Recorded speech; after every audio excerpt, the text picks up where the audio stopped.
दोस्तों, आज मेरे स्टूडियो में बातचीत के मंच पर उपस्थित हैं भूमिका द्विवेदी। भूमिका द्विवेदी जी के बारे में तो आप लोग जानते ही हैं क्योंकि ये पहले भी इनसे लंबी बातचीत कई बार हो चुकी है। बहुत खरा बोलती हैं और बहुत साफ गो हैं। इनका एक परिचय और भी मैं आपको दे दूं कि नीलाभ अश्क इनके हस्बैंड थे, मतलब, और हम लोगों के बहुत अच्छे मित्र भी थे। और उससे बड़ी बात यह है कि ये बहुत अच्छी लेखिका भी है, कहानीकार और उपन्यासकार। और इन्होंने, जो मेरे पास जानकारी है, इन्होंने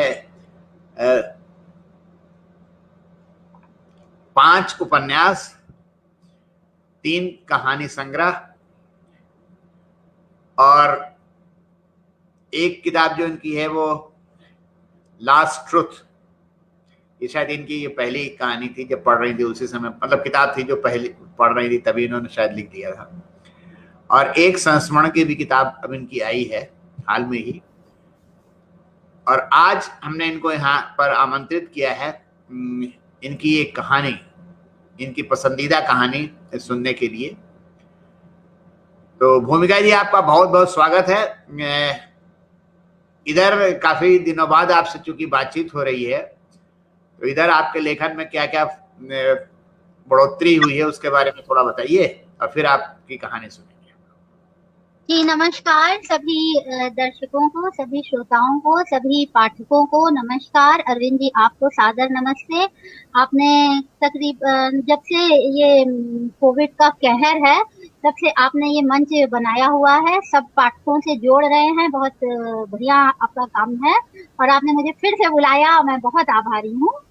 और क्योंकि जैसा कि आपने बताया कि कोविड के दौर में हम लोगों का सबका सामना हो रहा है, तो हम लोग के पास लिखने की सुविधा बढ़ गई है, लिखने के लिए वक्त बढ़ गया है। तो इस नाते किताबों की संख्या थोड़ी सी बढ़ गई है। संस्मरण का एक संग्रह और आया है। पिछली बार बात हुई थी तो 2 उपन्यास नहीं आए थे, इस साल 2 उपन्यास और आए हैं। इतना है जी। वो कौन कौन से उपन्यास जो अभी आए हैं ताजा तरीन? ताजा तरीन 2 आए हैं। एक आया है माणिक कौल, कहानी एक कश्मीरी की, और दूसरा है नौशाद। नौशाद जो है थिएटर पर है और कहानी कश्मीरी की माणिक कौल, जाहिर हो रहा है नाम से ही कश्मीर की कहानी है, किसी एक कश्मीरी आदमी की कहानी है। वो अप्स एंड डाउन्स बहुत है कश्मीर में, तो वो उसको झेलने वाला एक व्यक्ति है, इस पर है। जी जी जी, तो बढ़िया है। ये आपकी दो किताबें तो आपकी ये आ गई हैं और एक संस्मरण की किताब है, तो इन सब के लिए आपको बधाई देता हूँ बहुत धन्यवाद अपने दर्शकों की तरफ से भी। और अब आपसे गुजारिश करता हूँ कि आप जो है वो अपनी कहानी पितृपक्ष जो आपने मुझे बताया था उसको जरा इत्मीनान से पढ़िए ताकि हमारे दर्शकों को भी उसका लुत्फ उठाने का मौका मिले। और बीच में आपको मैं फुल स्क्रीन अभी कर दे रहा हूँ ताकि कहानी अच्छी तरह से कन्वे हो जाए। ठीक है जी जी।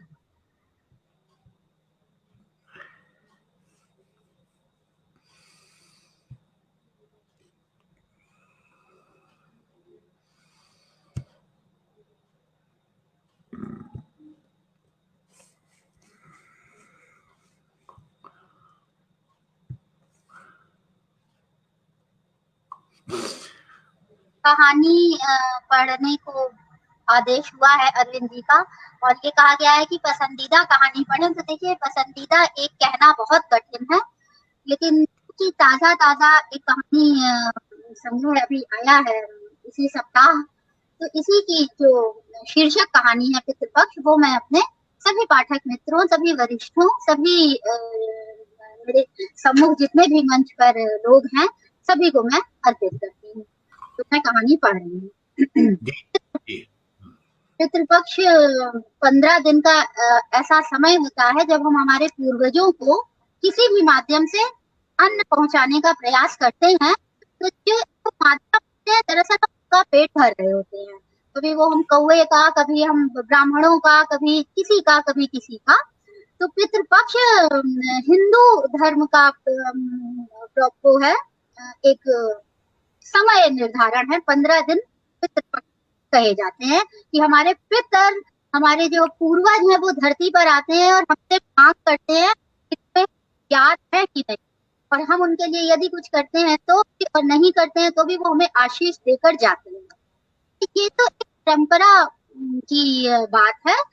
दरअसल तो पितृपक्ष का बड़ा भयावह रूप अब देखने को मिल रहा है जो पंडित लोकवाद वालों ने फैलाया हुआ है। तो ये मेरी कहानी उसी पर केंद्रित है। ठीक है, मैं जी जी पितृपक्ष को एक्सप्लेन कर रही थी। तो जी कहानी जी कुछ जी, कहानी कुछ इस तरह है। हरे राम शर्मा अभी अभी स्वर्ग सिधारे थे। हरे राम शर्मा अभी अभी स्वर्ग सिधारे थे। साल भी नहीं गुजरा कि पितृपक्ष आ पहुंचा।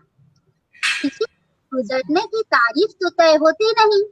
पितृपक्ष में मरना है या पंचक देखकर आखिरी सांस लेनी है, या कि दिशा शूल ग्रह नक्षत्र की चाल समझकर प्रस्थान करना है। अरे भाई, यमराज ने बुलावा भेजा। काल दूतों को देखकर कुत्ते सियारों ने चीख चीख कर खूब माहौल बनाया और मरने वाले ने इहलोक को नमस्कार कर परलोक की राह पकड़ ली। हरे राम शर्मा का भी यही फसाना रहा। अब हर कोई भीष्म पितामह की औलाद तो भाई होता नहीं कि प्राण चले जाए लेकिन लंगोट कसी रह जाए।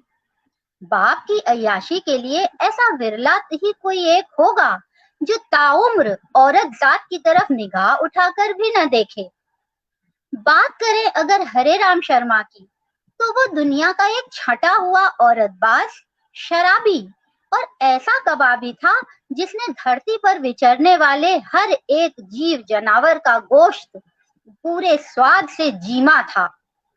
वो तो शुक्र है परमात्मा का कि उसके हाथ मंगल और चांद नहीं पहुंचे, वरना तो वो वहां भी दारा दारू और गोश्त की गंध खोजता हुआ। क्या बात। हरे राम शर्मा की 13वीं में आया सामान अभी चुका नहीं था। पंचक शांति, हवन, शांति भोज, ब्रह्म भोज और भी न जाने क्या क्या मोटे मोटे पंडितों ने अनिवार्य करार दे दिया था। अकेली जान रुक्मणी अब करे भी तो क्या करे। उसका कॉलेज में जब दूसरा ही साल लगा था, घर वालों ने खाता कमाता आदमी देखा तो 6 बेटियों के बोझ तले कर्जदार पिता ने हाथ पीले करने में देरी नहीं की। इधर रुक्मणी की डोली विदा भई, उधर रुक्मणी का पिता कुछ ही दिनों में संसार को अलविदा कहकर गोलोकवासी हुआ। रुक्मणी का मायका सदा के लिए छूट गया। इधर ससुराल में वैसे ही सिवाय दूल्हे के कोई और नहीं था। इस पर उसके चरित्र उजागर होते देख वो हाथों की मेहंदी आंसुओं से धो धो कर छुड़ाने लगी। कहाँ तो रुक्मणी ने अपने ठेठ पंडिताई वाले घर की रसोई में प्याज का छिलका तक नहीं देखा था, और कहाँ ये अघोरी जैसा हरे राम शर्मा। अरे इसका तेल मसाले का लबालब मांसाहार देखकर वो रह रह कर उबकाई करती फिरती। रुक्मणी को ब्याह के रोज से ही रोजाना कह करते देख अड़ोस पड़ोस में खुसर पुसर चालू हो गई। लेकिन कई माह तक घूर घूर तक देखने के बावजूद पेट की आकृति में परिवर्तन न पाकर दबी जबानें खुद ही खामोश हो गईं। रुक्मणी का दूल्हा हरे राम शर्मा केवल नाम का ही हरे राम था, बाकी तो पूरा काला राम ठहरा। हरियाली बन्नों को भी पीलिया की मरीज जैसी दुखियारी पीली महरिया बनने में वक्त न लगा।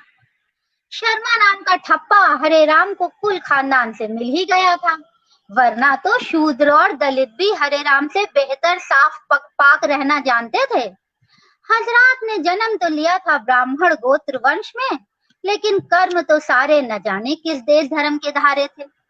दारू की बोतल लिए रात बेरात नशे में झूमता, जोरदार आवाज में गाता हुआ जब दफ्तर पहुंचता, मोहल्ले की सारी औरतें एक एक कर अपने अपने खिड़की दरवाजे धीरे से बंद कर लेती।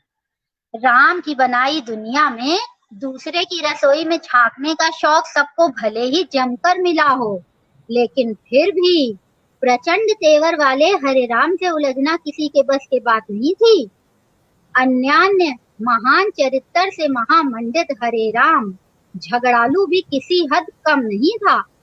भरे चौराहे किसी की भी इज्जत उतार देना, मौके की नजाकत देखकर जबान बद से बदतर करने में उसे महारत हासिल थी। वो अपनी वाणी को मीठी छुरी की तरह पैना बना लेना या रात बेरात अकेली कमजोर जात पर गालियों का समंदर उड़ेल देना भी बखूबी जानता था। जगत व्यापार निभाने में उसकी कोई सानी न थी। देर रात उसके तार सप्तक में गूंजती आवाजें यहाँ वहां मोहल्ले भर के आदमियों को अपनी अपनी बीवियों के सामने सर ऊंचा करने का मौका दे देती थी। और वहीं तेज औरतों की चकरी जैसी जबान तेज से और तेज होने का संदेह भी होती। कुछ घरों के मोहल्ले के मर्द चहक कर अपने दारूबाज न होने का ताव देते और अपनी मुंह छुमेटते। वहीं औरतें चीख चीख कर अपने पतियों के आगे रोना रोती कि एक दिन उनका भी हाल बेचारी रुक्मणी जैसा होना तय है अगर कि उन्होंने चरित्र बिगाड़े। जमाने भर से बेगाना हरिराम कभी केएल सहगल तो कभी हेमंत कुमार के गाए खूबसूरत गीतों की माँ बहन एक करता हुआ चला आता था। मोहल्ले की सारी किरदार औरतें उसे छाती से लिपटा कर रखती थी, और भला रखती भी क्यों ना। किस माई के लाल में दम थी जो घर में मेहरारू होते हुए पूरी की पूरी तनख्वाह 2 दिन की सेवा टहल के बदले पराई औरतों के जेवर लत्तों पर न्यौछावर कर सके। मोहल्ले के कई आवारा कुत्ते उसे अच्छी तरह पहचानते, पास आकर उसके पंजों को चाटने लगते, और दानवीर हरिराम शर्मा खरीद कर लाई पोटली से एक आध बोटी कुत्तों के आगे डाल देता था, और कुत्ते बोटी की बू पाते ही पहले से ज्यादा वफादारी दिखाते हुए कू कू करके दुम हिलाने लगते। लेकिन कभी कोई बेगाना कुत्ता अगर बाहरी किसी इलाके से इस जानिब दाखिल हुआ तो वो अजनबी गलियों और ऊंचे स्वर में गाते हुए हरिराम को देखकर तेज आवाज में हुंकार भरने लगता। हरिराम अपनी खाली हुई शराब की बोतल दूर से ही गुर्राते कुत्तों पर तेरी माँ की कहकर फेंकता हुआ अपने घर का फाटक पीटने लगता। सहमी हुई रुक्मणी धीरे से दरवाजा खोलती, नशे से गंधाते अपने पति को सहारा देकर अंदर ले जाती, ताजी रोटियां पका कर देती और हरिराम साथ लाई बोटियों के साथ उन मुलायम रोटियों के निवाले को अमृत के मानंद जीनता। रुक्मणी उस बोझल गृहस्थी का यही दस्तूर जब से वो ब्याह कर आई थी देखती, भुगतती और सो जाती। कई बार तो वो ढूंढे हुए हरिराम को गली के नुक्कड़ से भी खुद ही काम वाली मेहरी तो कभी मोहल्ले वालों का सहारा देकर घर वापस लाई थी। धीरे धीरे दिन गुजरे, महीने और कुछ बरस बीते। जब हरिराम की ठोस मजबूत काया को उसकी अंधाधुंध शराब ने निगलना शुरू कर दिया, गलीज गलियों के उसके दौरे से कुछ बीमारियों ने उसके कसरती बदन में आसरा पा लिया। स्वस्थ शरीर किसे रास नहीं आता, तो नए रोग भला पीछे क्यों रहते, उन्हें भी माकूल ठिकाना मिल गया। नतीजतन हरिराम शर्मा का शरीर धीरे धीरे जवाब देने लगा, और एक दिन वो खुदा को प्यारा हुआ। कभी हट्टे कट्टे कसरती देह के शौकीन हरिराम की मिट्टी को जब मोहल्ले वाले कंधा देने पहुंचे तो शराब में घुली हुई उसकी काया देखकर द्रवित होने लगे। शराब की लत जिसे लग जाए उसका तो फिर अल्लाह ही मालिक है, और तिस पर बुरी औरतों की सोहबत और बाजारू खानपान ने हरिराम शर्मा की देह में कोढ़ पर खाज का काम किया था। मोहल्ले की औरतें हालिया ब्याही रुक्मणी का सिंदूर पोंछते, उसकी चूड़ियां फोड़ते वक्त बैठे बैठे आंसुओं का सैलाब बहा गईं। अब लेकिन विधाता का लेखा जोखा विधाता ही जाने, आदमी की बिसात क्या है। हाँ, लेकिन विधाता और आम आदमी के बीच कहानी यहीं से शुरू होती है। हाँ, लेकिन विधाता और आम आदमी के बीच कड़ी जोड़ने वाले भी इस नामुराद धरती पर मौजूद थे, और वो कौन थे? वो थे पंडित और पुरोहित, जिनके अनाज के गोदाम, पोटली में दान दक्षिणा और उनकी मोटी तोंद जरूर भरी होनी चाहिए। जजमान के दरवाजे कोई मरे, कोई जन्म ले, जनेऊ, मुंडन, ब्याह, बाजा, बारात सजे, उनका सबका कंधा, उनके सबके कंधों पर झूलता हुआ जनेऊ और कमर में बंधा दान के झोले का आकार नहीं घटना चाहिए। बस पितृपक्ष आने से पहले ही त्रयोदशी, ब्रह्मभोज, शांति हवन, पिंडदान, पंचक यज्ञ इत्यादि करते कराते अच्छी भली रकम पंडा पुरोहित वसूल चुके थे। जिस पर भी उनकी गज भर लंबी लालची चटोरी जबान खामोश नहीं हुई। भैया ऊपर से तो कहते थे अकेली बेऔलाद बेवा से भला क्या उम्मीद की जाए, लेकिन भाई धर्म काज नहीं करवाएगी तो पति की आत्मा को मुक्ति कहाँ से दिलाएगी। इसी नश्वर लोक में अशांत घूमती रहेगी हरे राम शर्मा की बेचैन आत्मा। शास्त्र नहीं कहते कि मरने वाले के लिए कुछ अशुभ बोला जाए, लेकिन कोई बावरा ही होगा इस समाज में जो हरे राम शर्मा जैसी आत्मा के लक्षणों से अवगत न हो।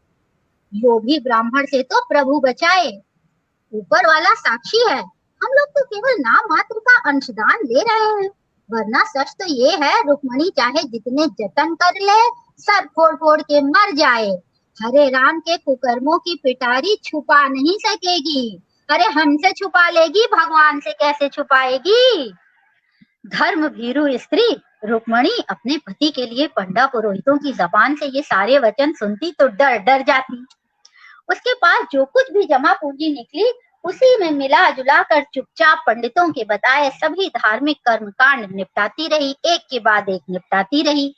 हरे राम के किसी भी काम में कोई अड़चन उसने आने नहीं दी। पंडों ने मौके की नजाकत समझकर इस सुनहरे समय का जमकर लाभ कमाया। पितृपक्ष लगते ही रुक्मणी को फिर अपने मृत पति की श्राद्ध की चिंता हो आई। वो गली के मुहाने वाले मंदिर पर पहुंची। मंदिर के दरवाजे पर उसने पंडित अवध नारायण शुक्ला को पोथी पत्रक हाथ में लिए प्रवेश करते देखा तो पैर छूकर मंदिर के बरामदे में आकर खंबे की टेक लेकर बैठ गई। मजबूर ग्राहक किसे नहीं सुहाता। शुक्ला जी प्रसन्न वदन चौकी पर आसन जमाकर बैठ गए। कहो रुक्मणी, कैसे आना हुआ? भगवान सबका कल्याण करे। बताओ किस विचार से आई हो? अब क्या बताऊं पंडित जी, आपसे भला क्या छुपा है मेरा हाल। पितर लग गए हैं, उनकी आत्मा की तृप्ति का उपाय सुझाइए। कौन सी तिथि को परलोकवासी हुआ था हरे राम? तिथि तो याद है ना? क्यों नहीं याद होगी पंडित जी, कौन सा मुझे बच्चों की छठी बरही याद रखनी है जो कि मैं इनके जाने की तारीख और वाल भूल जाऊं। मेरा तो मायका भी उधर उजाड़ पड़ा है, उधर से भी मेरी सुध लेने वाला कोई कहाँ बैठा है। जो बहनें थी वो सब अपने अपने घर सुखी हैं। रुक्मणी एक स्वर में कह गई। ग्राहक से मीठी जबान में बात करना जमाने का पुराना चलन है। पंडित अवध नारायण ने उस चलन को नियमतः निभाया। निराश ना हो रुक्मणी, भगवान के घर देर है अंधेर बिल्कुल नहीं। कब किसका समय बदल जाए कोई नहीं जानता। तुम भले कुल खानदान की बड़ी संस्कारी स्त्री हो, ऊपर वाले के निर्णय पर क्षोभ न करो। उसके हर निर्णय का कोई ना कोई निश्चित आशय जरूर होता है। तुम्हें धैर्य रखना चाहिए और परमात्मा के फैसले का सम्मान करना चाहिए। यही अब तुम्हारा धर्म है।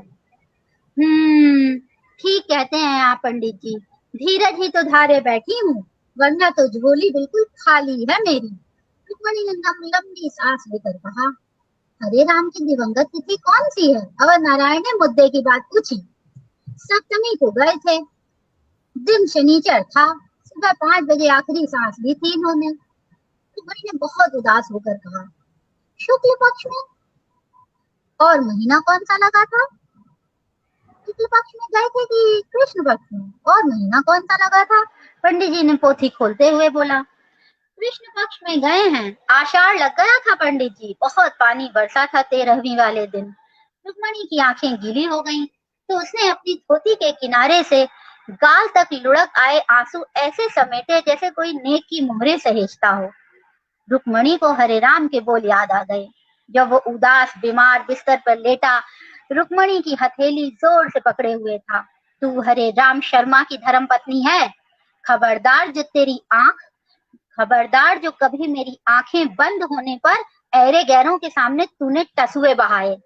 देख मुझे मरकर भी चैन ना आएगा जो तू कभी रोई। मेरे आंसुओं की अगर इतनी ही चिंता है तो बोतल लिए क्यों फिरते हो दुनिया भर में। उस दिन रुक्मणी बिस्तर के पाए पर सिर झुकाए हरे राम की डूबती सांसें बहुत ही लाचार मुद्रा में देख रही थी। कहाँ फिर रहा हूँ दुनिया भर में, 15 दिन गुजर गए हैं पूरे, तुम्हारी आंखों के सामने ही तो लेटा हूँ मैं, कहाँ जा सका मैं कहीं भी। अरे टट्टी पेशाब तक तो मैं इसी बिस्तर पर कर रहा हूँ, कहाँ घूमूंगा दुनिया में, बोलो। कहते कहते हरे राम शर्मा की आंखों से मजबूरी का सबूत देने वाले 2 आंसू टिपक गए। तुम रो मत, तुम ठीक हो जाओगे, तुम जो कहो मैं खाने को बना दूं। खाना नहीं खाओगे तो दवा असर नहीं करेगी, तुमने तो खाना ही छोड़ रखा है जी, तुम्हारा तो स्वाद भी अब न जाने कैसे लौटेगा। घर का खाना खाओ, दारू से परहेज करो, गंदी औरतों से दूर रहो, फिर देख लेना तुम एकदम पहले जैसे अच्छे हो जाओगे, फिर पूरा मोहल्ला हिला कर रखोगे। रुक्मणी अपने बीमार और आखिरी घड़ियां गिन रहे शौहर को बहला रही थी। वो जानती थी वो उसे बहला रही है, मगर वो बहलाती रही, हौसला देती रही, मुंह में गंगा जल की बूंदें टप टप टपकाती रही। हरे राम रुक्मणी के दोनों हाथों को जोर से पकड़कर बोला, मेरी रुक्मी, पिछले जन्म में मोती दान किए थे, जो तुम जैसी धर्मात्मा बीवी मिल गई है। सुनो मेरी रुक्मी, मेरी बात तो सुनो, मुझे माफ कर दो, मेरे हर गुनाह को माफ कर दो, मेरी उस हर गलती को माफ कर दो जो तुम्हारे प्रति मुझसे हुई है। मुझे तो खुदा भी नहीं बख्शेगा, ऐसी सदाचारी बीवी का मैंने जितना अनादर किया है मेरा दिल जानता है। मुझे तो नरक में भी जगह नसीब ना होगी, मुझे कभी मुक्ति नहीं मिलेगी जो तुमने मुझे माफ नहीं किया। मेरी रुक्मी मुझे माफ कर दे, मुझे माफ कर दे, मैं तेरा गुनहगार हूँ, मुझे माफ कर दो, मेरी जान मुझे माफ कर दो। अपनी जबान से एक बार कह दो कि तुमने मुझे माफ कर दिया, वरना मेरे प्राण अटके रहेंगे। हरे राम शर्मा की आवाज धीमी से और धीमी होती चली गई और धीमी होती चली गई। ये सब याद करते करते मंदिर में बैठी रुक्मणी की आंखों से आंसुओं की अविरल धारा बह निकली, जिसे उसने धोती से पोंछ पोंछ कर अपनी धोती का पूरा एक कोना गीला कर लिया। पंडित अवर नारायण उस युवा बेवा को रो रो कर लाल हुई अपनी आंखों को आंचल से छुपाते देखकर कुछ नहीं बोले। संयत होकर रुक्मणी ने ही संभली हुई जबान में पूछा, हाँ पंडित जी तो कहिए, पितर में क्या करना होगा जो इन्हें सद्गति मिल जाए, मुक्ति मिल जाए, इन्हें नरक की आग से बचा लीजिए इन्हें। मैं आपको बता नहीं सकती जाते वक्त कितना बड़ा पछतावे का बोझ लेकर गए हैं इन्होंने, कितना बड़ा पछतावे का बोझ लिया था इन्होंने अपने सर पर, अपने दिल पर। आप सोच भी नहीं सकते पंडित जी किस तरह गिड़गिड़ा कर माफिया मांग रहे थे अपनी आखिरी घड़ी में। रुक्मणी इतना कहते कहते फिर रोने लगी। मौके की नजाकत को देखते हुए अवध नारायण ने ठहराव के साथ कहा, ज्यादा तो कुछ नहीं करना है रुक्मणी बहन आपको, बस सप्तमी वाले दिन सुबह सवेरे नहा धोकर घर की दिया बत्ती के बाद कोई हरे राम की उम्र का एक ब्राह्मण घर में बुलाकर विधि विधान से भोजन करा देना। यथाशक्ति सूत का एक जोड़ी बिना सिला कपड़ा और जितना हो सके दक्षिणा रखकर दे देना, भगवान तुम्हारा कल्याण करेगा। जी पंडित जी बहुत अच्छा, रुक्मणी ने अपने आंसू पोंछते हुए सहमति में सिर हिला दिया। लेकिन पल भर रुककर वो फिर बोली, पंडित जी आप ही भोजन कर लीजिए सप्तमी वाले दिन, अब मैं अकेली भला किसी और ब्राह्मण को कहाँ खोजने जाऊंगी। ठीक है, मुझे तो कोई दिक्कत नहीं, आ जाऊंगा, लेकिन जरा मुझे देख लेने दो, कहीं और का कहकर तो नहीं बैठा हूँ, पूरा पितर में बड़ा व्यस्त रहता हूँ। अवध नारायण ने अपनी कॉपी खोली, दरियाफ्त किया और आश्वस्त होकर बोला, चलो फिर तय रहा, मैं सप्तमी को तुम्हें सुबह 12 बजे भोजन करने तुम्हारे घर आ जाऊंगा। ध्यान रहे भोजन एकदम वही पकाना जो तुम्हारे पति को सदा सर्वदा प्रिय रहा हो, उसके सिवा कुछ भी खाने को ना देना, फल मिष्टान जो कुछ भी हरे राम पसंद करता हो। इतना सुनकर रुक्मणी थोड़ा हैरान हुई और बड़ी मासूमियत से बोली, लेकिन पंडित जी ये कैसे हो सकता है? मेरे पति हरे राम का प्रिय भोजन आप कैसे ग्रहण कर पाएंगे? इतना सुनकर रुक्मणी क्यों क्या क्या पसंद था उसे खाने में? अवध नारायण ने अचरज से पूछा।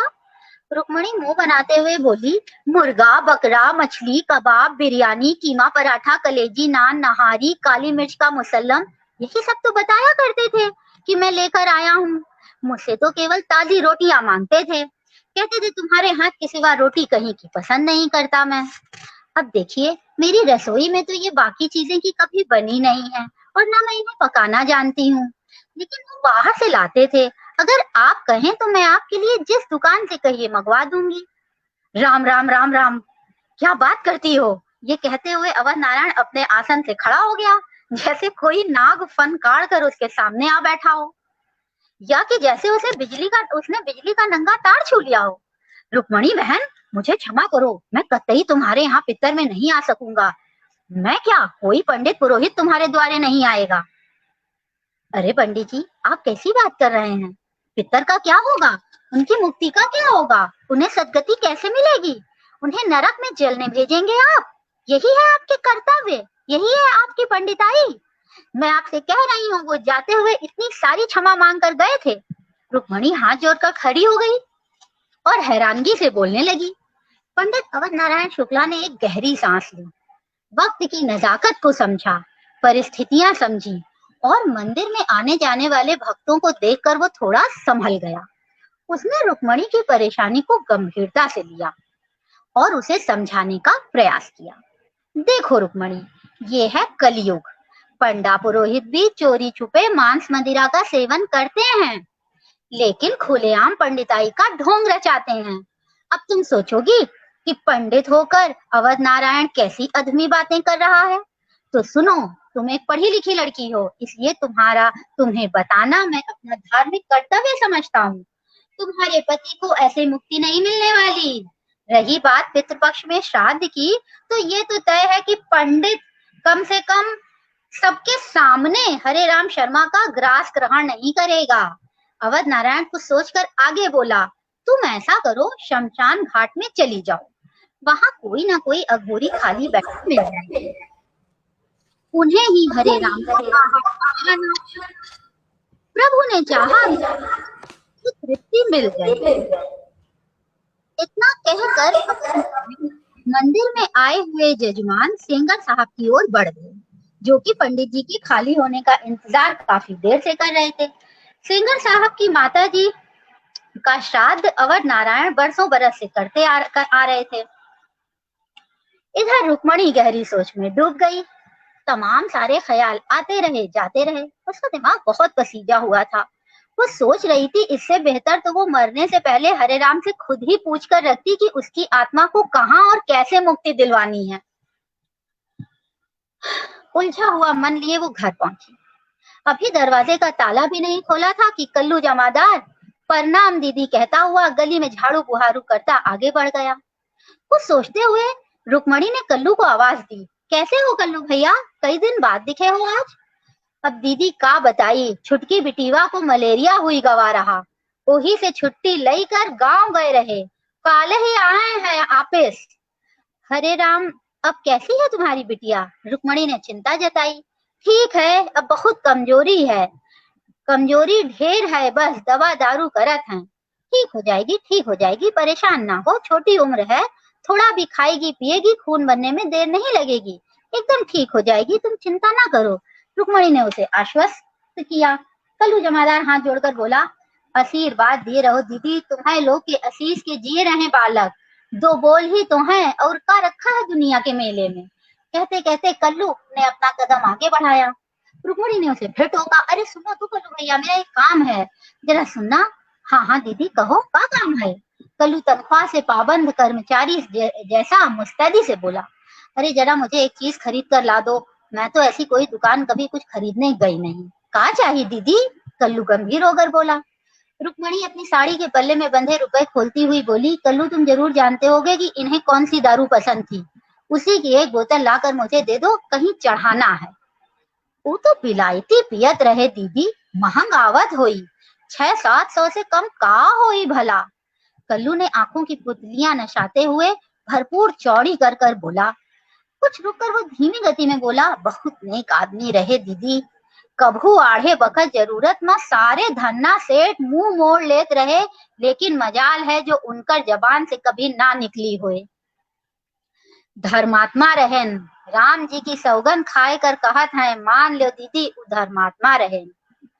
ये लो 650 रुपए, कितनी देर में लाकर दोगे? रुक्मणी ने ज्यादा बात ना करते हुए रुपए गिनकर दे दिए। दुकान तो खुल गई होगी, अब ही लाए देत हैं, 10-15 मिनट लगी है बस। रुक्मणी इधर उधर देखते हुए, धोती संभालते हुए, ताला चाबी हाथ में लेकर घर के भीतर चली गई। थोड़ी देर बाद कल्लू अखबार में लपेट कर लाई हुई बोतल लिए रुक्मणी के आंगन में खड़ा था। रुक्मणी के हाथ में जब बिल्कुल वैसी ही बोतल आई जैसे वो हरे राम के हाथों में देखती थी, तो उसे मुक्ति के मार्ग वाली सोने की सीढ़ियां और उस पर चढ़ता हुआ हरे राम जैसे सामने दिखने लगा। वो बहुत खुश होकर चहकती हुई कल्लू जमादार से बोली, कल्लू भैया, तुमने कसम से मेरा बड़ा काम कर दिया है। परमात्मा तुम्हें हमेशा खुश रखे, बाल बच्चे तुम्हारे सुखी रहें। भैया इतना किया है तो एक उपकार जरा और कर देते। उपकार काहे का दीदी, हम प्रजा लोग तो होवे ही करत हैं आप लोगन की सेवा के वास्ते। कहो दीदी और का लाना है? अरे वो जरा मीट मच्छी वाला होटल है ना सड़क के उस पार, जहाँ से ये रोजाना कुछ ना कुछ खाने का बंधा कर लाते थे। रोटियां तो मेरे हाथ की ही खाते थे, घर आकर मुझसे मांग लेते थे, लेकिन रोटी के साथ वो कुछ ना कुछ जरूर खाते थे, जो अपने साथ बंधवा के ऑफिस से लौटते वक्त लाते थे। तुम्हें तो याद होगा ना ये सब? खूब अच्छी तरह याद है दीदी। बाबूजी आते जाते हमेशा दफ्तर से लौटत बखत करीम के ढाबे में बैठत रहे, वही से कबाब, मुर्गा, तली हुई मछलियां खरीदत रहे। कई बार तो हम ही दरवाजे तक पहुंचाने आए हैं बाबूजी को। जौन दिन वो चले गए, चले के हालत में ना रहे। कल्लू ने पूरा हाल याद दिला दिया। तो फिर भैया ये मुर्गा, मछली, कबाब शबाब जो कुछ होता है वो उस दुकान से ला दो मेरे लिए। परसों शाम को सप्तमी वाले दिन मुझे चाहिए। इसी बोतल दिखाते हुए बोली, इसी के साथ चढ़ाना है। रुक्मणी रुक्मणी रिरिया कर बोली, काहे नहीं दीदी, सब लाए दूंगा, जय राम जी की। कहता हुआ कल्लू वही 20 रुपया अतिरिक्त खुशी पाकर उस रकम को सहेजता हुआ प्रसन्न वदन रुक्मणी के देखने से निकल गया। सप्तमी वाले रोज सप्तमी वाले रोज कल्लू मैं पका हुआ मुर्गा, तली हुई मछली और लाल सिके हुए कबाब लेकर रुक्मणी के दरवाजे पहुंचा, तो उसने हरे राम के पसंद की चने दाल मिली हुई गेहूं की दर्जन भर रोटियां सेक ली थी और विलायती शराब की बोतल समेत सारा खाद्य सामान एक बड़े से झोले में सहेज लिया। उसने कल्लू से शमशान घाट तक साथ चलने का आग्रह किया, जिसे मानने में कल्लू जमादार ने तनिक देर न लगाई। अभी उसे कुछ और पैसे मिलने की उम्मीद बंधी हुई थी और गहराती शाम को उसे किसी के देखने का अंदेशा भी नहीं बचा था। धार्मिक कर्मकांड जो न करा ले वही कम। रुक्मणी का शमशान घाट जाने का ये पहला तजुर्बा था। ये वो कस्बे में रहने वाली जिंदगियां थी। वे लोग थे जिन्होंने महिलाओं पर तकरीबन सारी परहेजदारियां, तमाम सारे जायज नाजायज बंधनों को पूरे नियम कायदे कानून के साथ जकड़ रखा था, और महिलाएं इन लक्ष्मण रेखाओं के साथ ही जन्म लेती थी, पूरी जिंदगी इनमें जीती थी और इन्हीं जकड़नों की कैद से मर खप जाती थी। हद तो ये थी कि बगैर इन अतार्किक जकड़नों के इन औरतों को अपना जीवन असहज और असामान्य लगने लगता था। इन औरतों के लिए दिल्ली, मुंबई जैसे महानगरों के लोधी रोड, निगम बोध, विले पार्ले, ओशिवारा के आधुनिक इलेक्ट्रिक शमशान घाटों में महंगे सफेद कपड़ों वाली, काली चश्मा चढ़ाए विचरती औरतें किसी अजूबे से कम नहीं लगती थी। वे टीवी पर उन महिलाओं को दूसरे ग्रह के जीवों सरीखा फटी हुई आंखों में से देखा करती थी। हालांकि रुक्मणी का दाखिला बीए में करवाया गया था, लेकिन कस्बाई कॉलेज की प्राइवेट पढ़ाई बिल्कुल वैसे ही होती है जैसे सर्कस के मरियल शेर को शेर कहा जाए, बकरी नहीं। सो जाहिर तौर पर रुक्मणी का ये शमशान घाट का पहला दौरा था। कल्लू बड़े एहतियात से आगे चलकर रुक्मणी के लिए पथ प्रदर्शक की भूमिका निभा रहा था। खामोशी से 10-15 मिनट चलकर दोनों शमशान घाट के नजदीक पहुंच गए। लकड़ियों के बड़े बड़े ढेर, कई पूजन सामग्री की स्थायी अस्थायी फूल माला, धूप अगरबत्ती और प्लास्टिक की चादरों पर बैठे बाल छीलने वाले नाई की दुकानें शमशान घाट की मनहूसियत को कम करके चहल पहल वाला इलाका बनाने की नाकाम कोशिशें कर रही थी। हालांकि ज्यादातर दुकानें बंद हो चुकी थी। वक्त 9 बज रहा था, लेकिन शमशान घाट का नजारा गहरी हुई रात का आभास करा रहा था। नदी का पानी एकदम अंधियारे में डूबा था और ठहरा हुआ था। आते जाते लोगों के गीले पांवों के निशान, भरे हुए हाथ में ले जाते मटकों के पानी और सफेद मटमैली गीली चादरों में लिपटे लोग वहां नदी में पानी होने की जानकारी दे रहे थे। सरकारी टिमटिमाते बल्बों की अपेक्षा कुछ एक जलती हुई चिताएं शमशान घाट को पूरी तरह फैली हुई जमीन को पर्याप्त रोशन कर रही थी। 2-4 आधे पूरे कपड़े पहने मृतकों के परिजनों का रोना धोना और उन सब की उदास आवाजाही उस जगह के माहौल को बहुत असहज बना रही थी। रुक्मणी सब तरफ कतरे हुए बालों से पटे आधे गीले आधे सूखे रास्तों से बढ़कर किसी एक जलती हुई चिता को देखकर ठिठकी खड़ी रही। कल्लू भी उसके थोड़ा सा पीछे खड़ा रहा। कई प्रकार की कई सारी गंध एक साथ महसूस हो रही थी। कल्लू ने धीरे से पूछा, दीदी कौनो खाली नहीं दिखात है, किस मने को देओगी यहाँ खाना? हइये कह लो, जितने हैं सबे तो अपन काम में लगे हैं, सब बिजी हैं। ठीक कहते हो कल्लू भैया, उधर चलें? देखो वहां कुछ चिताएं खाली ठंडी पड़ी हैं, कुछ परछाइयां भी दिख रही हैं, शायद 2-1 लोग बैठे हैं। रुक्मणी ने हाथ का इशारा दिखाकर एक और कहा, चलो हमें का, तुम्हारा ही ख्याल है दीदी, भूत प्रेत ना हो वहां। अब की बार कल्लू की आवाज सहमी हुई थी। आओ चलते हैं, कुछ नहीं होगा। रुक्मणी तेज कदमों से सन्नाटे की ओर बढ़ी। नदी के जानिब कुछ और दूर चलकर एकदम ठंडी राख और जली हुई काली लकड़ियों वाली चिता के इर्द गिर्द 2-4 अघोरियों का एक जमावड़ा दिखाई दिया। अब कल्लू और रुक्मणी वहीं ठहर गए। वो सारे आपस में इतना मगन थे कि उन्हें किसी के आने की खबर ही नहीं हुई। रुक्मणी और कल्लू एक दूसरे को देखने लगे। अंधेरा होने की वजह से बहुत दूर कर देखने में वो लोग नजर आए, जो कुल जमा संख्या में 6 थे। अजीबोगरीब से दिखने वाले अघोरियों का वो दल ही ही करता हुआ ठहाकों में मशगूल था। उनका पहनावा बड़ा अजीब था, बातें बड़ी अस्पष्ट थी। उन सब के चारों तरफ बहुत गंदगी फैली थी। सुट्टा, तंबाकू, चरस जैसी कई चीजों से ही फैला हुआ खूब सारा धुआं, रहस्यमयी गंध और अंधेरा बढ़ा रहा था। ज्यादा देर वहां खड़े होना ठीक नहीं लग रहा था, इसीलिए कल्लू डरते डरते रुक्मणी को हाथ से वहीं रोककर 2 कदम आगे बढ़ा। आहट पाकर जैसे ही एक मोटा ताजा अघोरी पलटा तो कल्लू घबरा गया। वो तत्क्षण वापस रुक्मणी के पास भाग आया। अघोरी बाकियों को छोड़कर कल्लू का पीछा करता हुआ रुक्मणी के पास तक चला आया। वहां उस बियाबान में औरत साथ सहमी खड़ी रुक्मणी को देखकर बेयकीनी से घूरता रहा। वो कुछ बोले उससे पहले ही हिम्मत नाम के दामन को बहुत मजबूती से थामकर रुक्मणी ने अपने झोले से खाने का थैला निकालकर उसे दे दिया। अघोरी लज्जतदार गोश्त की गंध पाकर बड़ा प्रसन्न हुआ।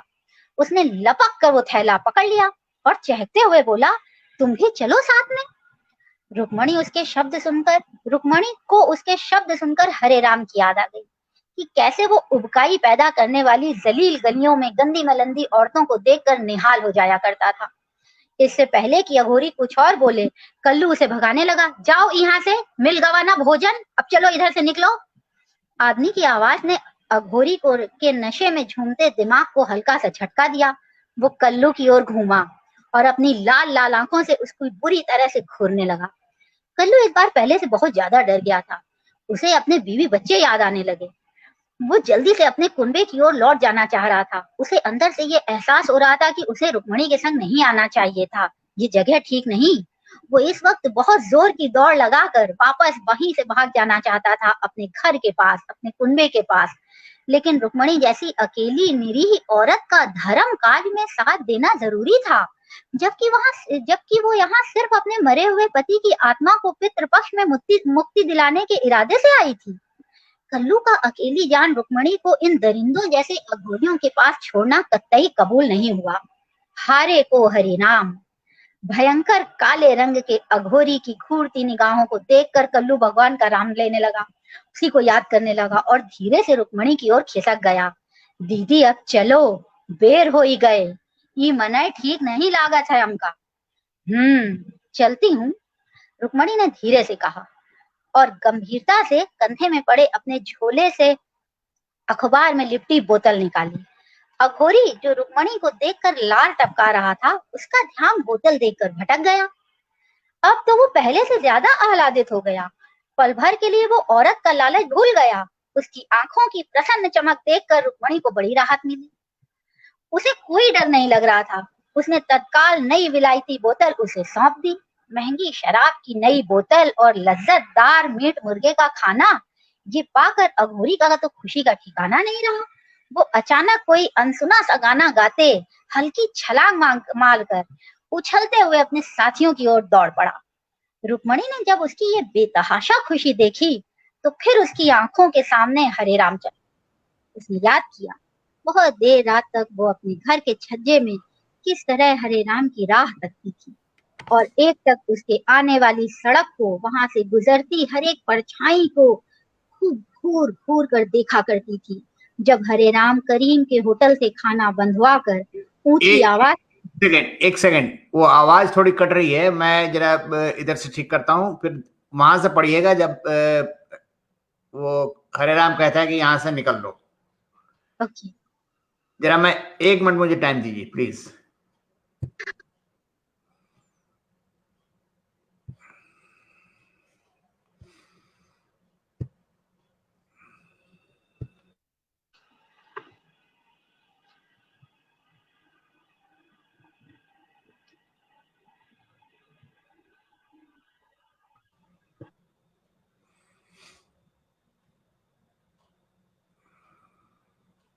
कहानी समझ में आ रही है ना?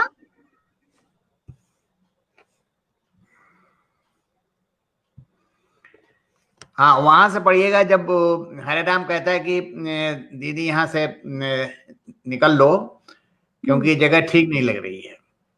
अच्छा, और उसके बाद जब अघोरी आया और इन लोगों से मिला, ये हुआ?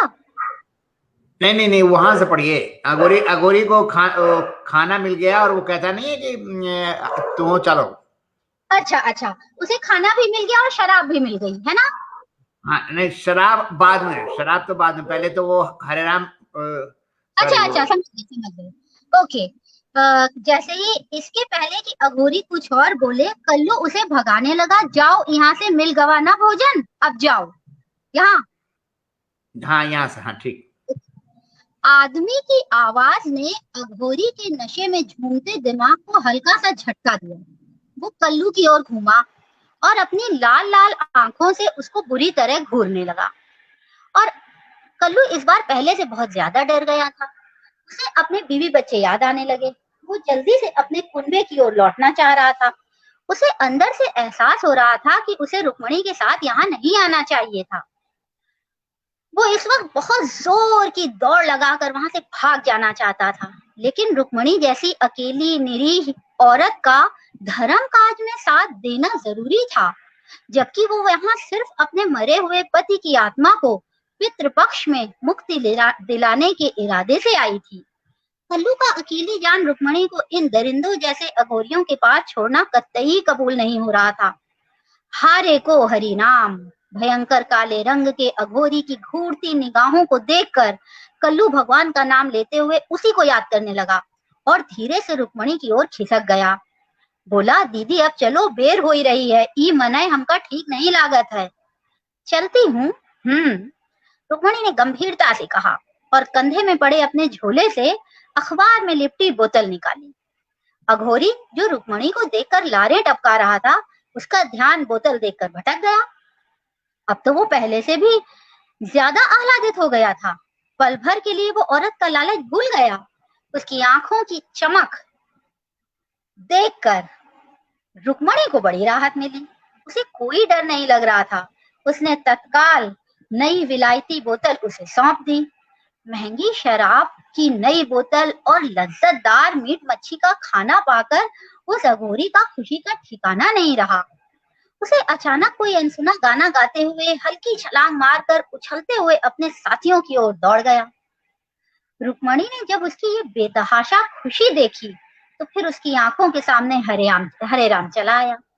उसने याद किया बहुत देर रात तक वो अपने घर के छज्जे से किस तरह हरे राम की राह तकती थी और एक टक उसके आने वाली सड़क को, वहां से गुजरती हर एक परछाई के साथ देखा करती थी। जब हरे राम करीम के होटल से खाना बंधवा कर ऊंची आवाज में गाना गाते हुए ऐसे ही घर की ओर लौटता था। रुक्मणी को अजीब सा इत्मीनान हुआ। उसने महसूस किया कि धर्म शास्त्रों के निर्धारित पितृपक्ष में हरे राम शर्मा की आत्मा को उसने तृप्त कर लिया है। रुक्मणी को गहरी चैन की सांस लेकर घर की ओर वापस लौटता देखकर कल्लू जमादार की भी जान में जान आई। वो खुशी खुशी रुक्मणी के पीछे चल। वाह, बहुत ही शानदार कहानी है और पढ़ा आपने बहुत बढ़िया स्टाइल से है। अच्छी लगी कहानी? हाँ, कहानी बहुत अच्छी है और मतलब ये है कि पठनीयता इसमें बहुत जबरदस्त है। मतलब यानी कि अगर एक बार पढ़ेगा इंसान तो पढ़ता ही जाएगा, बीच में रोकेगा नहीं। तो आप भाषा वही बात भी आपकी अच्छा अच्छी समीक्षा कर आप समीक्षक भी हो गए हैं। नहीं, मैं अपनी राय दे रहा हूँ, अभी समीक्षक नहीं हुआ हूँ मैं, मतलब उस तरह से। अरविंद सर, जो आप कहते हैं ना, ये प्रायः लोग आलोचक और समीक्षक कहते हैं, तो आप वो बात कह रहे हैं, मैं इसलिए कह रही हूँ। चलिए, बहुत बहुत धन्यवाद आपकी शानदार कहानी के लिए, और आपने मुझे समय दिया इसके लिए भी बहुत बहुत धन्यवाद। अब इसी के साथ हम आपसे विदा लेते हैं। जी, नमस्कार। नमस्कार।